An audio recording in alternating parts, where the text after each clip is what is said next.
অনুসারী আমরা আগামীতে তার পথ, তার আদর্শ করতে চাই। এই সমাজে আমরা দেখাইতে চাই না শহীদ জিয়ার যে সংগঠন, এই সংগঠন দেশ চালানোর জন্য পরিপূর্ণ যোগ্য এবং আধুনিকতার সাথে সমন্বয় করে এই দেশে আমাদের সংগঠন একটি রাষ্ট্র। একটা কথাই মনে রাখতে হবে, শহীদ জিয়া এই শহীদ জিয়া, শহীদ জিয়াউর রহমান একজন সেনাবাহিনীর একজন চৌকস অফিসার মেজর অবস্থায় যখন দেখছেন যে বাংলাদেশ একটা পাকিস্তানের সাথে একটা যুদ্ধে জড়াইছে, সেইখানে সে তার ভূমিকা। জিয়াউর রহমান হত্যার পিছনে কারা দায়ী?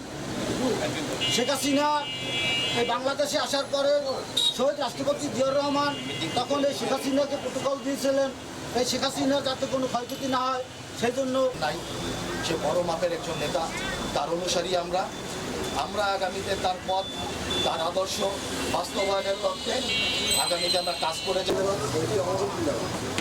সাধারণ সম্পাদক সহ মন্ত্রী সম্পর্কে আমার আজকে সবাই উপস্থিত হইয়া সবাইকে স্বার্থপ্রণোদিত করার জন্য সবাইকে ধন্যবাদ। আজকের জন্য সবাই এখানে সমাপ্ত।